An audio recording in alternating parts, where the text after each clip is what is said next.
So I had a bit of an issue with this movie. Should we save it for once we Oh, get right, we into haven't started it. Okay. it?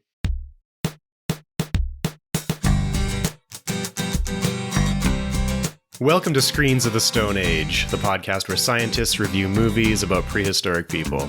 My name is Josh Lindell. I'm a grad student studying Neanderthal teeth, and I'm here with... I'm Dr. Kimberly Plomp. I'm a bioarchaeologist. I study the human skeleton, health and disease, and evolution. And I'm Dr. Ross Barnett, a paleogeneticist, mainly looking at cave lions and saber-tooths. And today we are reviewing 2001: A Space Odyssey, classic movie, which either is found at the top of the lists of greatest movies of all time or the top of the lists of the most boring movies of all time. And I guess we're going to figure out where we all land on that one. Kim, did you tell me when we were talking earlier that you had never seen this movie before now? I had never seen it, and trying to find a place to watch it here was quite difficult. And the only copy that I could find that worked was one that had a dubstep remastering. And so I think I missed some of the nuance that was supposed to be there because it felt like I should You have certainly did. I also watched the dubstep version, Yeah. and it's very different from the previous version that I've seen. Yeah, I was like, I just feel like I need to be on acid to really enjoy this. Well, that's true, whichever version you're watching, I think. Yeah, we'll talk about that a little bit later. Is the video the same otherwise? Does it just replace the classical music with dubstep? Yeah. Which that would be better. You think? I don't know. It's slightly disconcerting because there isn't a lot of dialogue in this film, and there's an awful lot of music. So if you like your wub wub wub, then that's great. But if you're not a fan of the wub wub, Yeah, and I'm not. So I think that might have tainted it a bit for me. Well, the score is mostly classical music, or it's entirely classical music. Yeah, and good classical, yeah. Okay, so that would have been maybe nice, but boring. Well, anyway, who wants to summarize this movie? Once again, it's a space movie, but there is 1 out of 4 acts which takes place in the, I guess, slightly before the Stone Age, which probably will focus most of our criticism on, but I guess we'll get into the whole thing. So who wants to summarize this one? I could, probably. Did you do the last one, Kim? I don't know. That was like a million years ago, wasn't it? It was a million years ago. Yeah, I can sort of... I mean, as much as you can actually ever explain this film, I can kind of go through it a little bit. So it starts off in the first act, as Josh said, in the kind of plains of Africa, and you have some very well done for the time. This film came out in 1968. You have some hominids, which are supposed to be representing Australopithecines. The kind of facial prosthetics are really good. They're quite hairy, so they're kind of trog-like, but 1,000 times better than trog. Mm-hmm. Literally trog, because as we said in the trog episode, they recycled the costumes from this movie. But they've not started falling apart. So they're actually really good and really realistic, and also the acting, which you don't really think would make a lot of difference in terms of your kind of believability, but acting non-human and acting kind of ape-like is quite a difficult skill. And these actors were pretty good at it in terms of their kind of gesturing, and their kind of movement was quite good and non-human. And so, yeah, it's basically kind of following their kind of idyllic life on the kind of African plains. There's sort of implied that there's 2 groups, and they kind of back and forth over access to a watering hole. So they kind of gesticulate and shout and scream at each other to sort of scare one group off when the other one wants to get to the water. And there's a bit of back and forth about that. There's tapirs round and about, supposed to represent, I guess, primitive mammals from what would it be? The late Miocene or something like that, early late Pliocene. And leopards as well, kind of prowling about. And then overnight, suddenly, a monolith appears, the famous 2001 monolith, which is mysterious and has very spooky music surrounding it. Even in the dubstep version, it's the kind of spookiest music that you can get. And there's no explanation given for it. I mean, 2001 is notoriously a very dense and exposition poor film. You just have to make your own sense of it. But we see the Australopithecines kind of react to this strange engineered monolith that's appeared. They kind of touch it cautiously, and it obviously does something to them that kind of, I think that in the kind of Arthur C. Clarke screenplay turned into the novel. He wrote the original short story, which is called The Sentinel, which this was based on, and then he kind of worked it up with Stanley Kubrick, who was the director. But the kind of idea is that this monolith has been put there by an alien presence of some kind, and it has accelerated the evolution of these Australopithecines, so they now are more intelligent. And of course, what they do with that intelligence, you see the kind of leader of one group of the Australopithecines, he's hanging out with a cow skeleton, and he starts to kind of look at it slightly differently and picks up some of the bones and realizes that he can use the bone to exert force on the skeleton. So there's a hugely kind of iconic, multiple time parodied scene of him kind of bashing up this cow skeleton with a rib bone or a leg bone or something. And it's meant to kind of symbolize the first use of tools in hominids.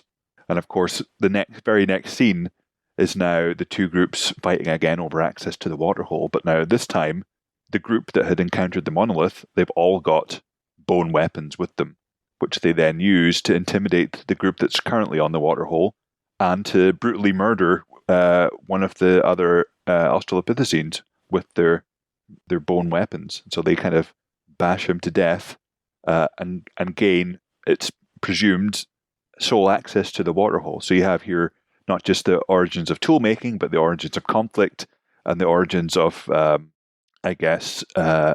unequal access to resources as well, which is something that has really driven a lot of human civilization, I would say.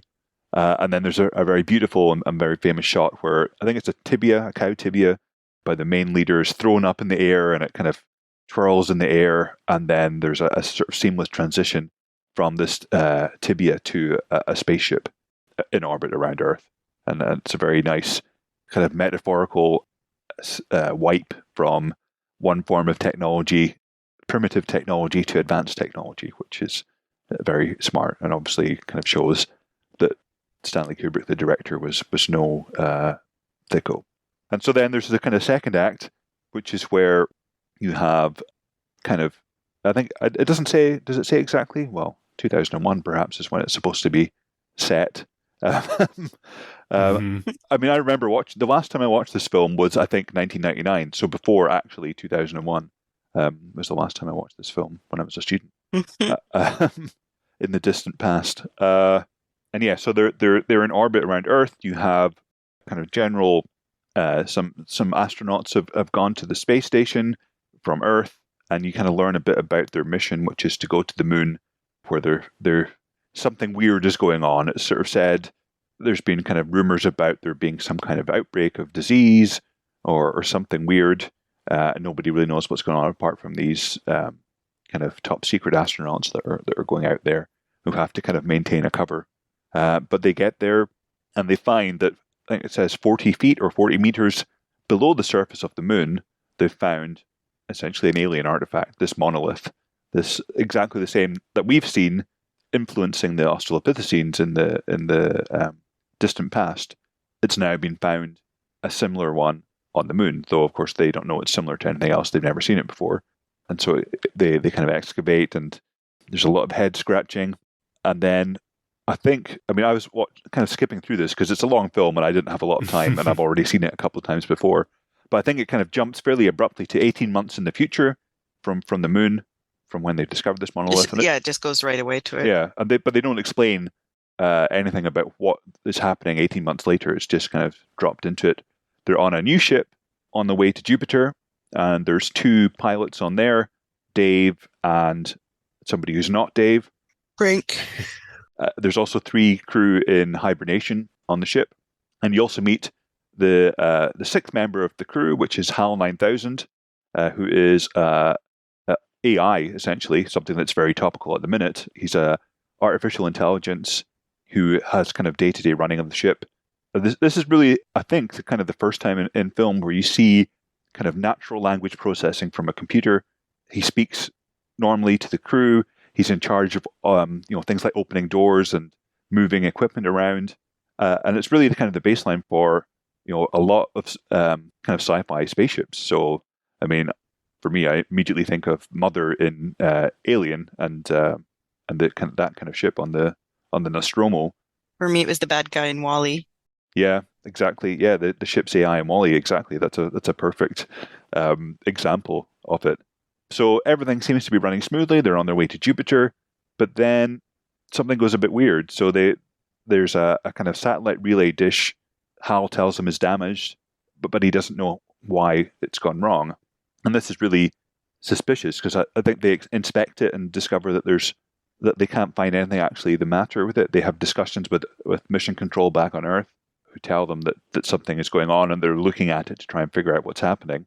But immediately, did you say the not Dave was called Blake? Is that what he's called? Frank. Frank, sorry. Dave and Frank kind of arrange a secret meeting, like a bit of subterfuge. They say they have to check something in one of the pods, and so they go there and make sure that there's no kind of listening devices, because of course, to run the ship and listen to their commands, there's listening devices, basically Alexas or any of these kind of things all over the ship. So they have to switch those off so that Hal can't listen into their conversation, where they say, "No, this could be a problem with Hal, the sort of some supercomputer AI that's running the ship and making us get to Jupiter, maybe having some kind of breakdown. We need to think about shutting it off until we can figure out what's going on." But unfortunately, what they don't realize, they've underestimated Hal quite a bit.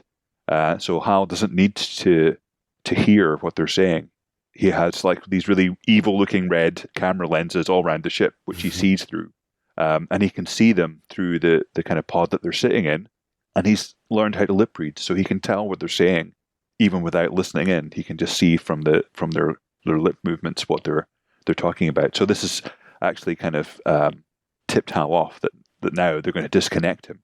And as an AI, he's against that.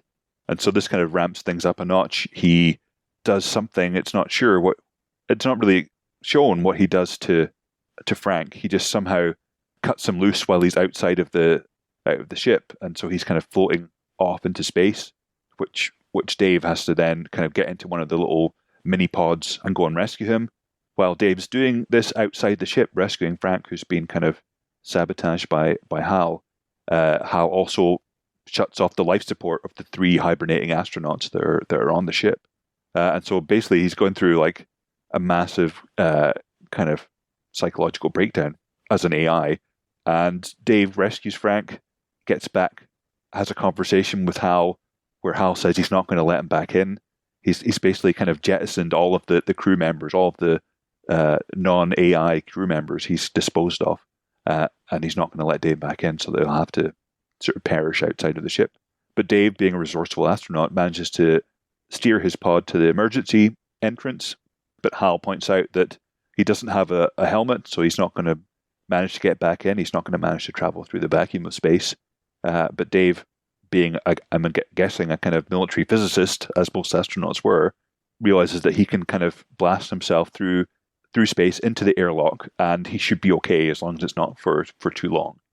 This is all based on kind of real physics, that this would be survivable. And so he manages to get back onto the ship, put a helmet on, use all the manual overrides he can to get to Hal's kind of central CPU and start shutting it down, because Hal is obviously gone rogue and has killed 3.5 people already, and wants to kill Dave too. So he kind of removes all of his circuitry to shut him down. And it's an amazing scene where Hal is sort of trying to talk Dave out of killing him, essentially. He's trying to kind of bargain for his AI life, and asking Dave not to do that. And it's really kind of poignant and really kind of affecting how as the various bits of circuit are being removed, he's kind of slowing down, and he thinks that his mind is going. And you really kind of think of Hal as an extra character. He's voiced by an amazing voice actor who instead of using the kind of stilted, jerky robot voice that previous sci-fis have done, speaks just like a normal person, which is something we see today with kind of responses from Alexa or from Siri, and kind of natural language processing. So, I mean, this from 1968, it's incredibly prescient, the kind of ideas and the technology in this film, and Hal eventually shuts down while singing Daisy Daisy, which is really, really cool. And then it cuts again to, well, while this is being shut down, while Hal's being shut down, it triggers a kind of pre-recorded message from Mission Control, which I kind of skipped over a bit, but basically it's saying that they're heading to Jupiter because the monolith that they found on the moon sent a very powerful radio message to Jupiter, and they're trying to find trying to find the target of that radio message to see if they can figure out what's going on. And so it cuts to the last act, which is basically kind of undescribable. Essentially, you just have to watch it. It's kind of it's like dropping a couple of tabs of acid and just not knowing what the hell's going on. The kind of, after you've watched it and you kind of search around for some explanation online, it's that they find the monolith on one of the moons of Jupiter, and it accelerates the human evolution of Dave. I think it's implied that it's Dave that gets accelerated, and it ends with him in a kind of very surreal bedroom, which we don't know where it is. It's I mean, I don't know. It's just very, very odd and trippy. And then the whole thing ends with the appearance of a giant fetus circling the Earth. And what more explanation do you need? It's all totally clear what's happened. Okay, it's good. It wasn't just me. I was really worried that I'd come on here and you guys would be all intellectual about it, and I'd be like, I don't get it. Yeah. A lot of people would try to be very intellectual about it. I'm going to say I'm going to be as fair as I can to this movie, but I'm not a big fan of it. Yeah. Okay. I mean, having not seen it for like 24 years, I remember being very bored watching it as a 19-year-old, being used to like Star Wars and Battlestar Galactica and stuff where shit gets blown up and people get shot and things happen. But I think coming back to it now as a fairly old man, it sort of spoke to me more. It's very slow, but it's just so beautiful to watch. I mean, it's all the kind of sets and all the ideas that are there are just really amazing. I didn't hate it. I just thought it was too long. Yeah, I mean, it is very long. And maybe I benefited from watching the dubstep version and also fast forwarding it at points. But I mean, I think it's a very interesting story. I mean, I love Arthur C. Clarke. I've got all of his works that I can. It's a really interesting story, which kind of looks at the idea of ancient aliens a little bit, but in a fairly intelligent way. I think it's sort of it's like in a more abstract way. Yeah, it's like almost a Spinoza kind of alien, the one that just puts things in motions and then steps back and says, you guys can do it. I'm just going to touch the spark. Yeah. And then you can evolve yourselves, which is nice, and I think it makes it more interesting. And yeah, there's so many super kind of prescient things that have come to pass in the 50 odd years since it's come out, like from the ideas of AI controlling things to natural language processing to space flight. I mean, you have to remember this is before people had even landed on the moon, like a year before Apollo 11 made it to the moon. And the designs are incredible. So like the spaceships look great, and it was beautifully done. Yeah, and the acting is great. I mean, the character of Dave is really believable as an astronaut. I mean, he has the kind of bearing, he has the kind of no nonsense attitude that all these kind of military astronauts had back then from the Apollo program and the Gemini program and all these other programs. And it just makes it really interesting. I mean, I really enjoyed seeing what they thought the future would be. And sometimes they're right on the money with like iPads and stuff, right? Yeah. And then sometimes it was really funny because there would be, I think when they were landing on the moon, to look at the monolith. There are the astronauts and there's so many like high technology things, but they still have just like stage lights with cords plugged into something. Like, so it's just funny that human imagination only goes so far, really, right? And then there's some things that were probably what was used in the 1960s still. Yeah, yeah. There's some movies that we watch where we have so much trouble finding anything written about them. Like the last one we did, Chronoperambulator, I couldn't find anything written. There's barely anything on IMDb. This movie, there's too much written about it, so we could probably talk forever and not even say anything new about it. Yeah. Let's start with the Donna Man scene, because that's the topic of this podcast. I'm sure we could talk for an hour just about that. Mm-hmm. But what do we think about that scene? I I thought it think was it's cool. Yeah. The leopard made me laugh Yeah. because everything was so realistic, and then the leopard comes out and it's so like it kind of was incongruent with it, but I liked it. And then even the idea that violence initiated human evolution. I mean, that's not really accepted today, but it has been argued. Like, isn't it Richard Wrangham, that has that? What's that book? The Demonic Ape. I don't know. I know Richard Wrangham for the Catching Fire, How Cooking Made Us Human. Yeah, so the Demonic Ape Theory. It's a book. Yeah, Dale Peterson and Richard Wrangham, 1997. Jane Goodall calls it remarkably and utterly fascinating. Sorry, I'm on Amazon right now. So demonic males presents a compelling argument that the secrets of the peaceful society may well be, first, a sharing of power between males and females, and second, a high level and variety of sexual activity, both homosexual and heterosexual. It will be requiring for anyone concerned about the spiral of violence undermining human society. And that's not a really good synopsis. Okay, cut this out. Well, we could talk about what we know about the origins of tool use, because Can I just I say guess we can. I was just going to say that it's a real leopard, though, isn't it, Kim? Yeah, it was a real leopard. It was a real right? leopard. Was it a real leopard? Yeah. It looked terrifyingly real. It jumped on the actor and was like, it looked like it was really mauling the actor. I guess I thought it was computer generated, but I guess it wouldn't be back then. No, don't. It was old school practical special effects. They just got a leopard to attack a guy, and that was what was filmed. But I mean, it's weird that leopards, yes, they have a very large distribution. Yeah. And they probably would have been similar looking cats back then. But tapirs is a bit of an odd choice. Yes, they look weird, but it's very clearly South American tapir that they've got in the shots, rather than a Malayan tapir, which would have overlapped with leopard in kind of range. And of course, tapirs aren't known from Africa, where Australopithecines are found, although leopards are. And they've also got, it's obviously cow bones that are there too, and they're kind of short-horned. There's a dead zebra, which I read was actually a dead horse painted to look like a zebra. Oh, right. Okay. Well, that's one way to do it. Since it was filmed in a studio in England. Yeah. You can't get dead zebras at Harrods or anywhere like that.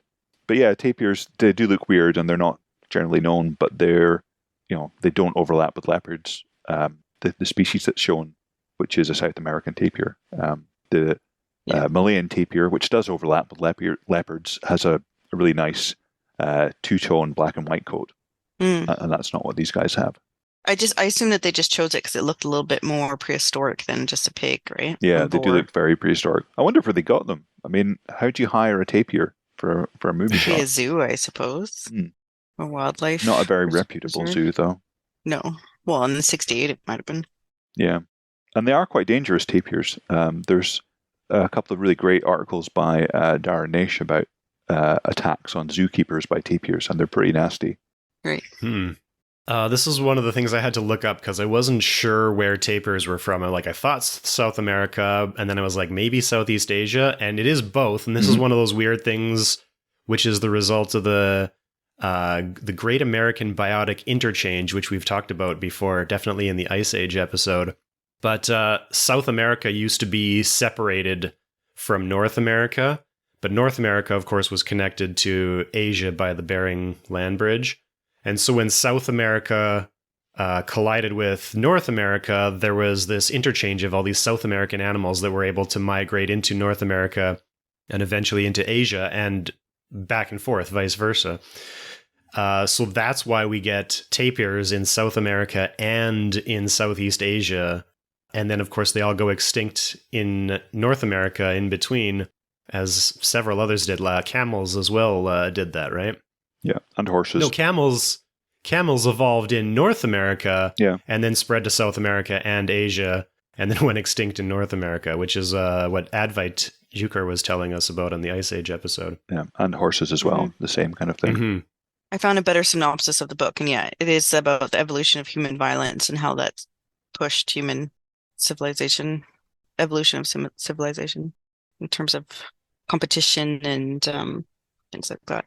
So it's not completely out there that, like, it seems reductive in the movie. Mm-hmm. And I think Richard Wrangham, like, the demonic ape theory has been argued against, but it's not out of left field, I guess. Mm-hmm. One of the things that doesn't hold up very well for me is this idea that tool use is a really critical part of human evolution, because, you know, the monolith appears and suddenly the apes can use tools, and that is the instigating thing in human evolution.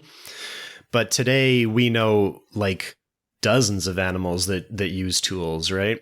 Including all of our closest relatives, the chimpanzees, gorillas, orangutans. They've all been found to use tools in the wild.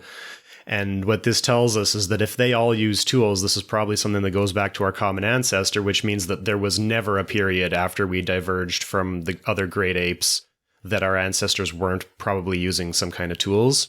Mm. The earliest evidence of tool use in the fossil record or in the archaeological record is only about 3 million years, because that's when they started using deliberately chipped stone tools, which preserve really well. But I mean, otherwise, if they're using sticks or bones, leaves, or bones. I mean, bones do preserve, but not as well. So, and if you're using a bone as a weapon, like just like a club, like they do in the movie, there's not going to be a lot of evidence for that, because there's not a lot of intentional modification.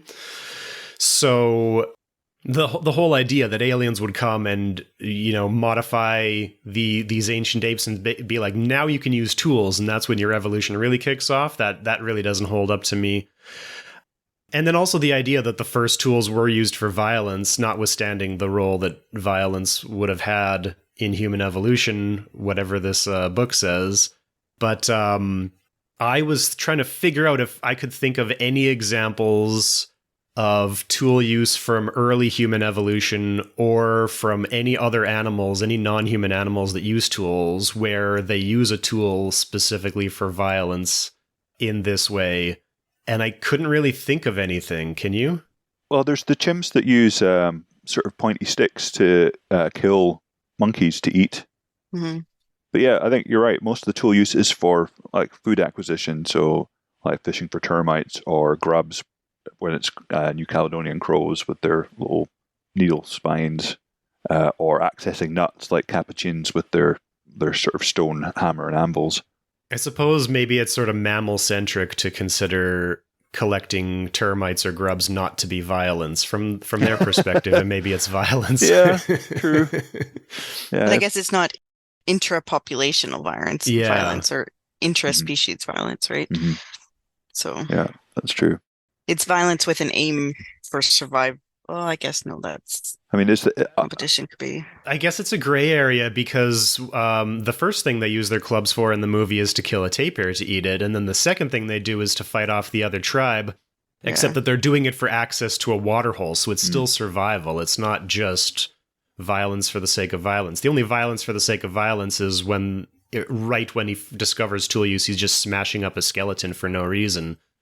But everything beyond that really is about survival. So I guess violence, maybe this is what the book says. Maybe violence is just a tool for survival, and there's no real arbitrary violence or anything like that. Maybe violence is always productive. Maybe that's the conclusion we're coming to. Violence is always the answer.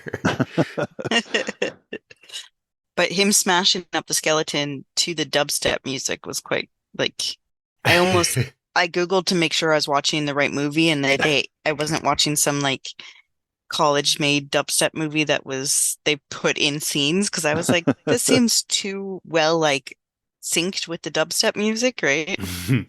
Yeah. What about the landscape they have these early hominins living in? It's very desert. There's a Hmm. very small watering hole, and otherwise it's pretty bleak looking. There's not a lot of food other than somehow a lot of tapirs, which I don't know what they're eating. Australopithecines, perhaps. Well, and the tapirs are just in and around them too, so they didn't seem that worried about them. Hmm. The Hmm. Australopithecines, right? Yeah, it Yeah. is quite an arid, non-productive area. Not a lot of greenery. But I guess, you guys can correct me, but this was one of the ideas floating around at the time, wasn't it, that the kind of urbanification forced the ancestors of the Australopithecines and our ancestors basically to come down out of the trees, which is where we think they kind of were happiest, Hmm. onto the ground, and that's what kind of prompted their kind of evolution of bipedality, which these guys Yeah.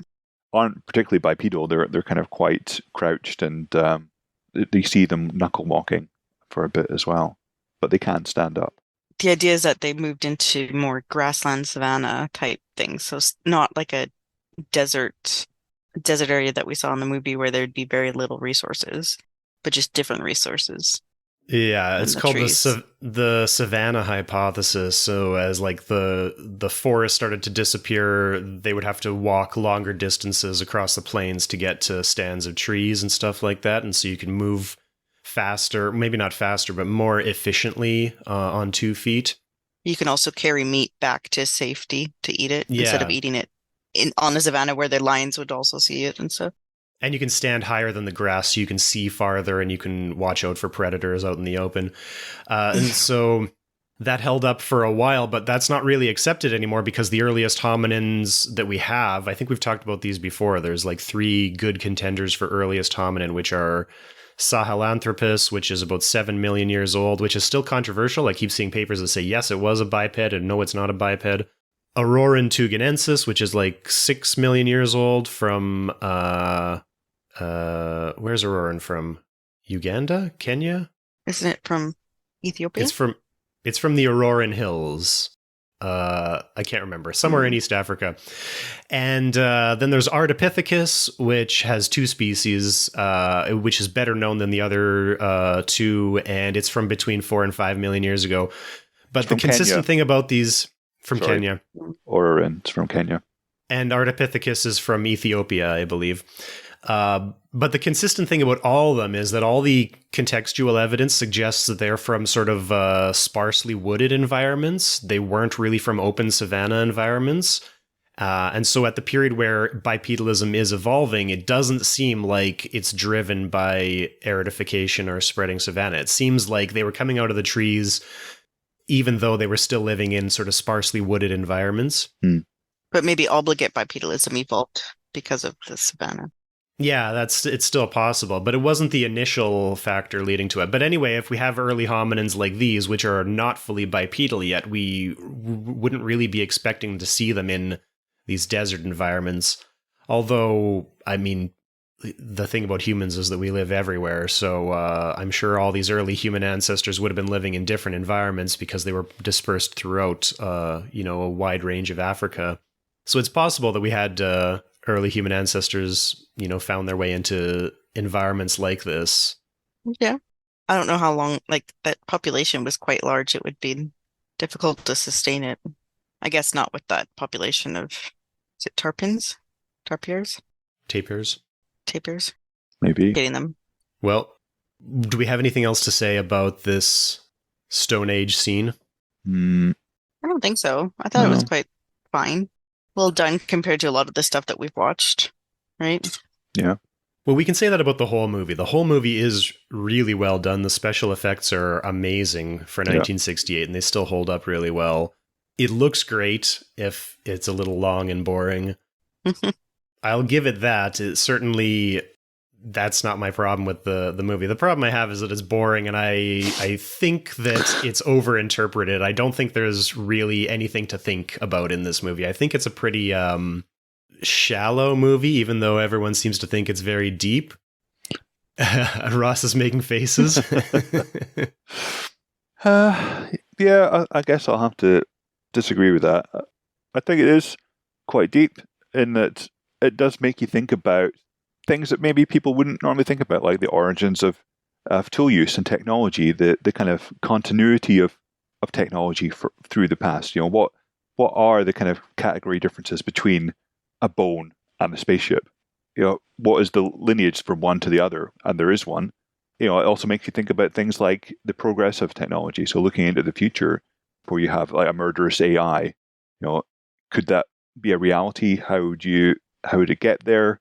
How would you guard against it? I mean, these are all kind of conversations that we're having today, like this week. AI has been in the news quite a lot recently with things like Chat GPT and those kind of things that are kind of almost on the cusp of passing the Turing test. And there's kind of calls for regulation because people are, probably wrongly, but the people are worried that it could cause issues for humanity to have real artificial intelligence around. Well, maybe let's talk about artificial intelligence at this point, because, like you say, it's a hot topic these days. Have you guys tried using ChatGPT or any other AIs like that? No, I haven't. I just tried it for the first time yesterday to try and get a message to someone to please stop messaging me in a nice, pleasant way. Like how to tell someone that you're not interested in receiving messages anymore. I think this is going to be the main use fine. for it, because I played around with it a little bit, Yeah. and after using it, I am thoroughly unimpressed. I don't know why everybody is scared about it. Did you guys ever use any of those older chatbots? Like back in the early 2000s, they were pretty popular online. Like No. Eliza. Eliza's the one I'm thinking of, yeah. Yeah, I did higher computing studies in 1997. So, back when, not even an iMac was around, and yeah, computers were a kind of very niche. I mean, basically everything I learned is out of date, like instantly. But we used these kind of boxy Apple IIs, I think they might have been, and did some basic coding and stuff on there, and they had Eliza on that as well, which was quite mind blowing back in 1996. Yeah. The thing about Eliza is that Eliza was developed between 1964 and 1966, the original Eliza. That's older than this movie. So these language processing computer programs like ChatGPT already existed before this movie came out. Yeah. So it's not actually that much of a stretch to have Hal. The thing about Hal is he's an actual AI that actually thinks, presumably. Whereas Eliza and even ChatGPT don't think. They don't know anything. All they do, like ChatGPT, is just a really, really fancy text prediction, like your text app does in your phone. It just does a good job of guessing what the next word in a sentence should be, but it doesn't even know what it's saying. What's the Turing test? The Turing test is so Alan Turing, the guy that basically invented computing. The computer, yeah. Yeah, he invented. He wrote a paper with the idea of a test. How would you know when a computer was really self-aware and intelligent? And the test is to have ordinary people, like normal humans, randomized between two kind of computer terminals, one which is connected to another human and one which is connected to the artificial intelligence or the chatbot or whatever. And seeing whether it can tell whether it's speaking to a real human or whether it's speaking to a computer. If it can't tell if the ordinary people can't tell the difference, then it's passed the Turing test and can be thought of as a real artificial intelligence. But I mean, it has some problems of its own. Yeah, that's not a perfect test, and there's kind of all sorts of issues with when a kind of what would you say when a kind of chat randomizer or kind of, what was the word that you used, Josh, to describe what ChatGPT does? Well, I have the Eliza page on Wikipedia open. It calls it a natural language processing computer program. I'm not sure if that's the technically the right term for ChatGPT either. Yeah, but it kind of basically just trawls through the whole internet and finds responses that make sense elsewhere, and then plugs them into. So I mean, it's just getting better and better at kind of stimulus response. So like you put in something and it will reply with something that makes sense. It's not actually doing any thinking. It's not thinking, yeah. So, and what they're saying is that, like with the art, that there's so much AI generated art out there, and AI gets its art skills by looking at art, all the art that's ever in existence, and then taking things from there. But then now there's so many AI generated art out there, that it's starting to take most of its information from the AI generated art. So it's like a copy of a copy of a copy. And Mm. it's just becoming shittier and shittier. And so it should be doing that also probably with writing as well, right? So it might actually start to get worse instead of better if it's coming up only taking its own words to learn. Well, ChatGPT isn't trained, it doesn't access the internet. It's only trained on data up to 2020, I think. So ChatGPT won't be accessing anything ChatGPT has written. Although in the future, if you take, a next generation of it and put it on the internet, that could be happening, I guess. But that's one of the major limitations of ChatGPT. If, for example, you're a student that's trying to cheat on a paper, Yeah, I was ask just going to say so. ChatGPT to write your paper for you, it's not going to have any information that was published after 2020, which sometimes is really important in paleoanthropology. Yeah. So I guess that's how we do it. Have we discovered a new hominin since then? I don't think so. Well, Homo bodoensis has been named by my advisor since then, so we have When did Homo picks up, naledi, then when did that get named? Oh, that was 2013, I think. And 20, then Was it? Homo Okay. luzonensis was 2019. So there might, yeah. Homo longi, when was that? From China? Oh, yeah. The Harbin skull? I feel like that was before 2020. I'm sure we'll find one soon. There's a pretty amazing amount of human species that have been named in just the past 5 or 6 years, so. Yeah. So if your student paper doesn't have any of those, we'll know. Kim, have you had any students trying to cheat with ChatGPT or any other AI things? Not that I've noticed. So for this class that I just had, I had them go into groups and then write like a fake Wikipedia page on different topics. Cool. And they had to do it in Google Docs so that we could look at the history of who wrote what.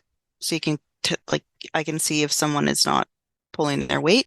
And then I had one student write, and she thought that one of the students had written his section with AI. But before I could look at it, she brought it up to him and told him, and he rewrote it. So I didn't actually get to see what she thought. So I thought that was very brave of her to confront him like that. And then for the final exam, I just asked questions that had more thinking involved, if you know what I mean. Like, in your opinion, what is the first hominin? Support your argument with evidence. So I think, yeah, it's going to change how we ask questions. But I think there's also AI, like things that you can, similar to Turnitin, things that you can copy and paste some text in online to have it show you if it's AI generated or human generated. I don't even think we're at a point where we need that, because just after reading a little bit of asking ChatGPT a few questions and seeing what they sound like, it seems really easy for me to tell. It seems, yeah. I had a student, I don't know for sure if I've had a student submit something written by ChatGPT, but I did have a student write a paper with entirely fake sources. Like they just made them up? No, what he told me was that he wrote the whole paper, like he just made up the whole paper. He wrote it off the top of his head and then used, I don't know which AI, he said he used an AI to put in fake sources. And it was so crazy because the authors were real people working in the field. The journals were real journals. Whoa. Sorry, my phone is ringing. But the papers weren't real? The authors were real authors working in the field. The journals were real journals. The years and the issue numbers and the page numbers all corresponded. Like, this issue number has this page range within it, and it was published in this year. It all looked real, except that the titles were completely made up. on topics that those researchers would have been writing on and would have been published in those journals, but it was just all made up. And they more or less made sense to support the statements. How did you catch that? Were you just like, oh, I haven't read that paper? Yeah, I check the sources. I don't always check every single source, but I always check at least a few sources. And if a student is cheating with their sources, you catch one, you're like, this is a little fishy. Then you look at a few more, and I don't know. It seems really easy to me to catch it when students are using fake sources. Or, this is a thing that students have done without using AI a lot in the past. Is they just write their paper without doing any research, and then they just like go to Google Scholar and just search for keywords and then just plug in those sources in places where they kind of make sense but not really, or in some cases not at all. Like I had a student once say, he was talking about the British Museum's attendance in 2018, and he cited Michel Foucault from the 1960s, and I'm like, are you using any thought processing at all? You cite British attendance 2018 and your source is Michel Foucault 1960. That doesn't even make sense. Like, if you're going to cheat, at least try harder. Weird. But anyway. Okay, I guess got to start watching for that. I'm not. Here's what I've asked ChatGPT to do, because I wanted to see what it's useful for. I asked it to write me an intro biological anthropology test. 10 questions, multiple choice with an answer key. 4 of the questions it gave me were pretty good questions. 2 of them were sort of questionable, the answer. Like, I could be this answer, but it could also be this other answer. And then 4 of them just had just a flat out wrong answer. So right. I am not worried about ChatGPT.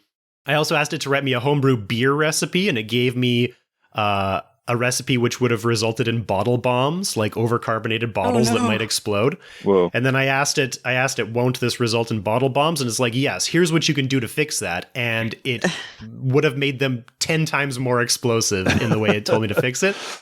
And then I asked it a question about, like, to make beer, you add a little bit of sugar at the end so that the yeast will produce carbon dioxide and carbonate the bottle, right? For natural carbonation. But you have to be very careful, because if you put too much sugar, the bottle explodes because it produces too much carbon dioxide. And so I asked it, what is the appropriate amount of priming sugar? This is what it's called when you add sugar to carbonate, for a 1-gallon batch of beer. It said I can't remember what it was, but it was like mathematically illogical. It's like for a 1-gallon batch, or for priming sugar, you want to use about so many grams for a 1-gallon batch. For a 1-gallon batch, you would want to use 10 times the amount that it said was appropriate per gallon. So it's like, it has no idea what it's talking about. And at that point, I'm like, no, this is not a threat to anybody apart from maybe people who want to write a polite letter to turn somebody down, or you want to, like, you know, have an email written a little bit faster for you. But it's not a threat to anything else. Not yet, at least. Not yet. But I mean, ChatGPT isn't going to get there. It's only a language program. It's only a chatbot. It's not designed to know anything. So I don't think we're close to like a general AI that actually knows things. I've never seen any evidence that we're anywhere near that. ChatGPT is just a better Eliza. Right. I saw someone made a comment, which I really agreed with, is that we've gone kind of the wrong direction, where what we want AI for is to, like, clean our baseboards and, you know, wash the windows, not to write and do our art and make our music, right? Like, we want it to do the things that we don't want to do so that we have time to make our own art. Yeah, exactly. Yeah. It'd be pretty horrible if we live in a world where all the art and music and writing is done by AI and we're still just washing the windows. Yeah. And doing our taxes. We could talk about all the great stuff that this movie does really well about the future in space travel. So one of the things I really like about this movie is the way it depicts space travel. Every other movie about space, I mean, there's like rockets and sound effects in space. Like, it's very noisy. But this movie was very realistic in that space is totally silent, right? Which I really liked. It definitely adds to the atmosphere, the eeriness of the kind of space travel scenes. The lighting on the spaceships was really good, very harsh because there's nothing to produce ambient light, so very harsh shadows looked really good. There's a lot of mundane stuff about the future, or now present, that it does really well. Like, it predicts a lot of things. You mentioned tablets. This actually factored into Samsung's legal battles with Apple, where I can't remember what the deal was, but Apple made the iPad, right? And then Samsung was making a tablet, and Samsung argued in court that Apple didn't invent the tablet because the tablets already existed in this movie. they weren't successful with, I think, even though there's tablets in Star Trek The Next Generation as well. Yeah, yeah. Except that they seem to only have one piece of data on them because you have scenes where they're holding like dozens of tablets. A lot of stuff about how space travel is just sort of mundane, which of course we don't have space travel like that yet. But, the way we do air travel today, in 1968, I think air travel still would have been a pretty fancy, comfortable new thing. experience. Yeah. But they've got, they predicted some things like video screens, like in-flight entertainment. Mm-hmm. They got some weird food, which seems to be a tray of all these liquid foods. The food, I was like, if this is the food of the future, then just, I hope I die before this happens. It's not the only food, because when they're on the moon, they have a cooler full of sandwiches, and he asks if it's chicken, and he says, well, something like it, which I guess you can interpret that in a lot of ways, but I'm imagining it's either something like some vegan alternative like Beyond Meat, or it's lab-grown chicken, which both are things that are becoming very, more commonplace today. There's, when he arrives on the moon, he goes to this sort of space customs where he goes to a video screen for a voice print identification. I don't think we have a voice print identification, but it felt a lot like going through customs in Toronto.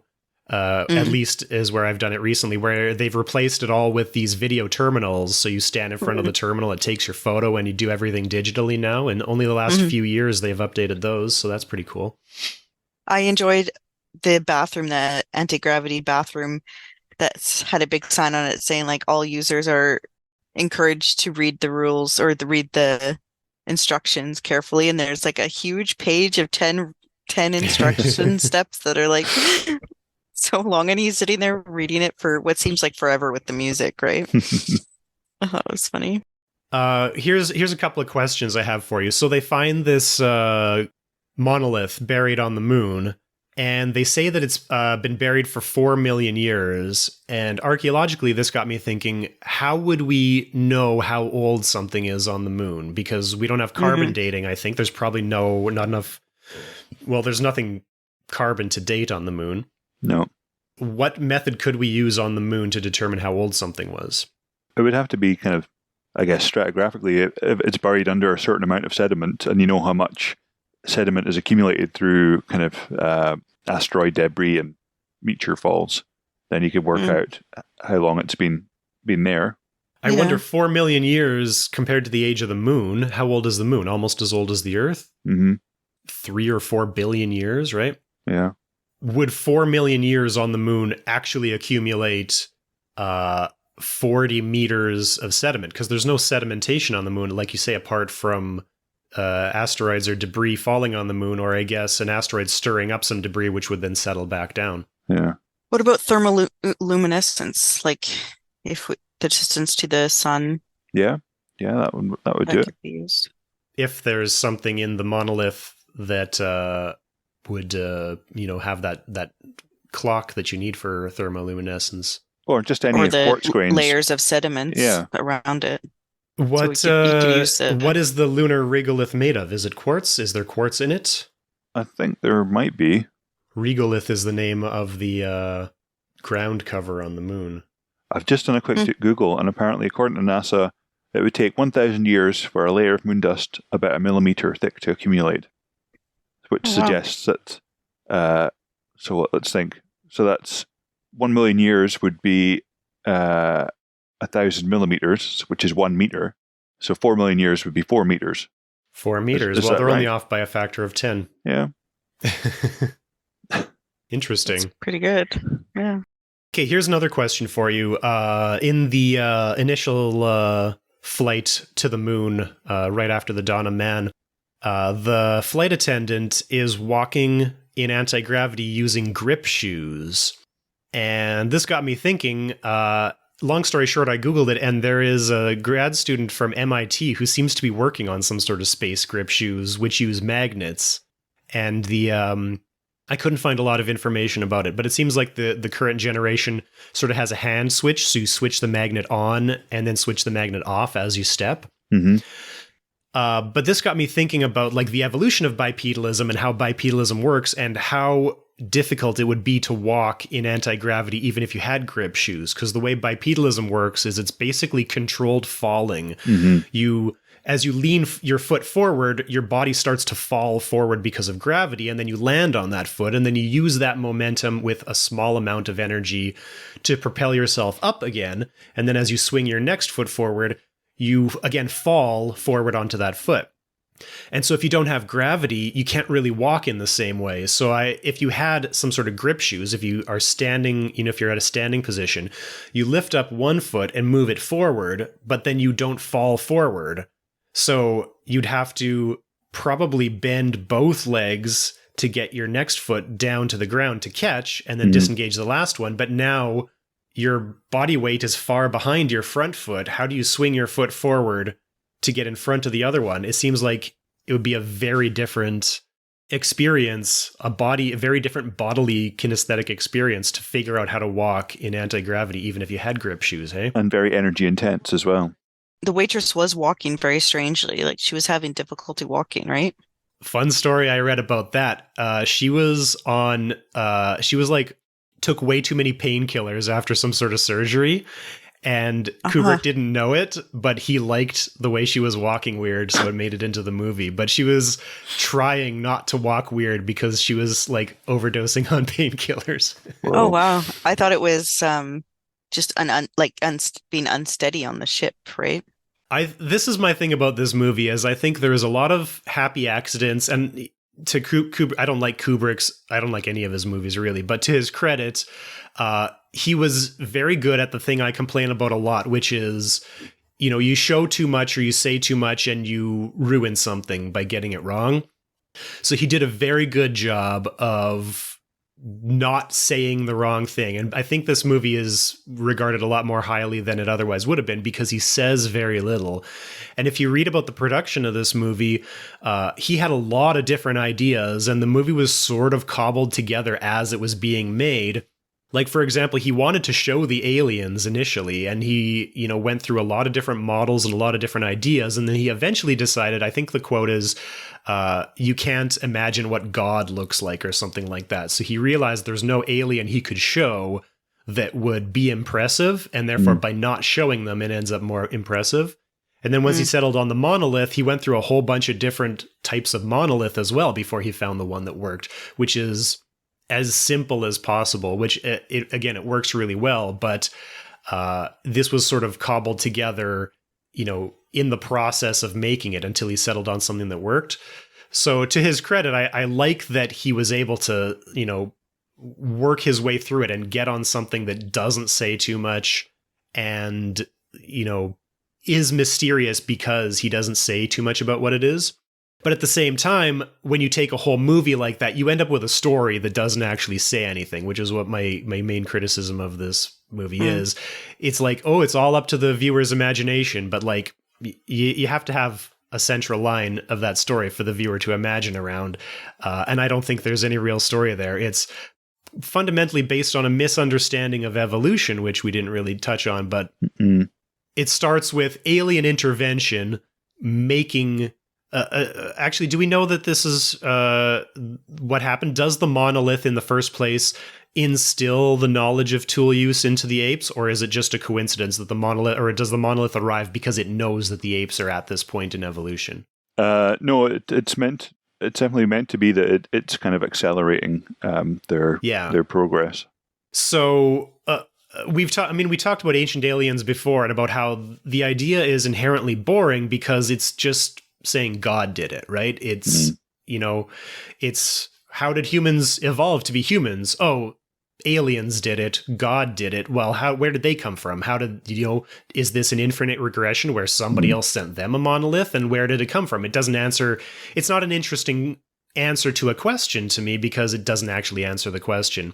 No. And then at the end of the movie, we have Dave evolving into the Star Child by rapidly aging and then proceeding to the next level of human evolution, which, I mean, the movie doesn't give us much to talk about, but there's so much discourse around the movie, including the novelization, which was written concurrently with the movie. So Kubrick and Arthur C. Clarke wrote the novelization together at the same time as they were making the movie. And I haven't read it, but I know they diverge in a few different ways. But the novelization is a lot more explicit in, what things mean. So a lot of people use that to help interpret the movie, even though they are not necessarily exactly the same thing. But the implication is that once humans, the monolith on Earth and the monolith on the moon were put there at the same time. The monolith on Earth instigates human evolution. By the time humans get to the moon, they can find the monolith that sends a signal to Jupiter saying, you've reached the next stage of human evolution. This is the next place to go, or informing the people at Jupiter, humans have reached the next stage, so you should expect them, or something like that. Then they go to Jupiter, weird mystery neoclassical room with rapid aging, and then an individual human evolves to the next stage of evolution, which is a pure energy being, which then returns to Earth, either to save Earth or to set off all the nuclear weapons which are in orbit around the planet, which again is another thing where Kubrick didn't say it, but that spaceship that the bone turns into at the beginning is actually a nuclear weapon aimed at the Earth. And then he didn't quite like that, so he left it ambiguous, so most people are going to interpret that as a spaceship, but it's actually the bone weapon becomes the nuclear weapon, right? But of course, that's not how evolution works. There's no evolution stages. We don't reach a next stage of evolution. We're not going to evolve to pure energy beings because that's nonsense, right? And so, to me, the whole central line of the movie is just a misunderstanding of human evolution that doesn't make any sense, and then just saying so little about it that viewers are, they have the freedom to interpret it as deep or as shallow as they want to. Yeah, I mean, definitely the idea of teleology in evolution is one that's mistakenly been around for a long time and still kind of trips people up today. The idea that anything is evolving towards a particular state. I mean, it's a blind process. It doesn't have an end point at all. It's just responding to current situations. So yeah, I agree that's a problem. But Arthur C. Clarke, he understood. He was a scientist. He definitely understood probably more than Kubrick did about biology and evolution. So I'm just trying to think if there's a more favorable way to interpret it. I mean, it is what it is, I guess. I guess this can be a long episode because it's a long movie. We mentioned drugs at the beginning, and one of the things I read about this is that it wasn't well received initially. In the early screenings, it was so poorly received, Kubrick ended up cutting over 20 minutes of it, which is insane because it's already 2.5 hours. And then it didn't do that great in theaters at first, and they were going to cut its run. But then some of the theaters started saying, no, keep it going because hippies are starting to figure this out and they're showing up to do drugs while they watch this movie. Which makes sense because there is the scene where he goes through the monolith in the final act is literally 5 minutes of just kaleidoscopes, which is hard to watch if you're not on drugs.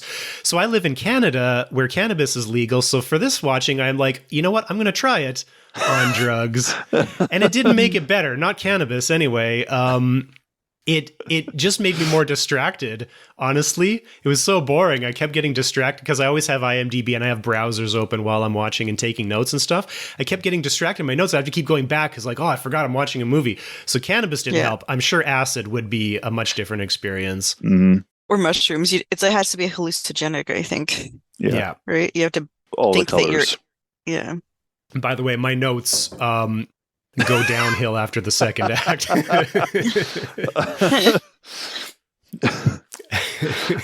Is cannabis legal in the UK? No. No. It's very illegal in the Philippines, isn't it, Kim? Doesn't your guy throw drug dealers out of helicopters? Yes, it's very illegal here. It's very political. But that was the last guy. That was Marcos. But yeah, Marcos is in now. But yes, still very illegal. Legal in Thailand, though. No, really? Thailand has like the cafes and stuff like Amsterdam, kind of. And it's good stuff too. You've heard. I've heard, yes. Yeah. Well, do we have anything else to say about 2001: A Space Odyssey? No. No, I liked it. But maybe that's because I had the fast forward button and I'm old. I'd be interested to watch it without the dubstep to see if I like it better without the dubstep. Yeah, Mhm. it's hard to tell. I'd be interested in watching a full movie of just the third act with the astronauts and Hal. I think that's a compelling story Yeah, there, it is. but I think the ending to that, where he goes through a kaleidoscope and evolves into a star baby, kind of ruins that for me because it feels kind of stupid. Like I said, there's a lot of good in this movie. The special effects are amazing. The attention to detail and all of the space stuff is great. One of the best space sort of environments of any movie I can think of. It just ruins it for me that I feel like there's no really cohesive story, or that, you know, he leaves too much up to the viewer and doesn't do the work of actually writing a story, which pisses me off. Well, you could have the whole storyline of Hal without any of the previous movie, right? Astronauts doing a mission. Yeah. Yeah. That's why I think that third act is sort of a cohesive story on its own, which is an interesting story. The rest of the stories are not that interesting. No. You know, the trope of AI going rogue is one that has popped up quite a few times in film. Kim mentioned Wall-E with the ship that doesn't want to return back to Earth. But then, you know, other recent ones have been even things like Avengers: Age of Ultron is essentially kind of the story of Hal, just in a kind of new suit. Ex Machina, again, an AI that kind of becomes sentient and decides that it knows better than the people that are supposed to be looking after it. I guess you could argue that Star Trek, the motion picture, the original one, where you have the Voyager satellite kind of developing its own AI and deciding to come back to Earth. Or even, you know, Westworld as well, I guess. The original one is about the kind of AI robots deciding that humans aren't necessary. The Terminator, I guess, as well, but on a larger scale. So it's something that maybe HAL and 2001 are the original, but it's something that lots of movies have done what Josh has said. They kind of expanded that middle section into a whole film. Yeah, I think it's rightfully a very influential film, but, you know, watch it in terms of film education and less in terms of enjoyment of watching a movie. It's a long movie to sit through. And definitely don't watch it to learn about human origins. No. If you've been enjoying Screens of the Stone Age, get in touch with us. Follow us on Twitter at SOTSA_podcast and on Facebook at SOTSA podcast, or send us an email to screensofthestoneage@gmail.com. Screens of the Stone Age is supported by the Paleoanthropological Society of Canada. Find out more at pasc-scpa.ca.